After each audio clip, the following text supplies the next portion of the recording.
Parts of the Chechen capital resembled a war zone overnight, as armed militants took over a publishing house under heavy fire from security forces that surrounded the building. The attack looked carefully timed to steal the headlines from President Putin's address to Parliament.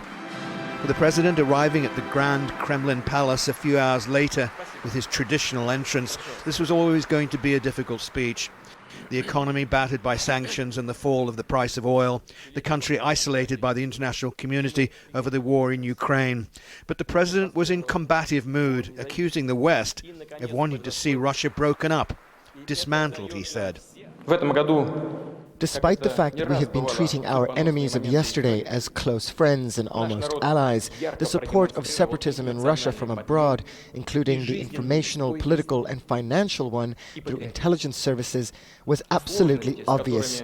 And there is no doubt that they would have loved to see the Yugoslavia scenario of collapse and dismemberment for us, with all the tragic consequences it would have for the peoples of Russia.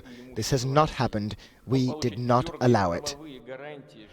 And he said the military supremacy of Russia's armed forces must be guaranteed.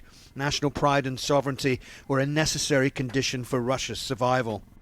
As the ruble continued to fall as he spoke, Putin said the central bank's decision to allow the ruble to float did not mean it was giving up influence over the rate, which has fallen 40% against the dollar. And as closures and layoffs become more common on the streets of Moscow, he announced special measures to protect the small businesses that he believes will help lead the economy out of recession. And as far as Crimea and Ukraine are concerned, Putin defended the Kremlin's aggressive foreign policy, saying the actions are necessary for his country's survival.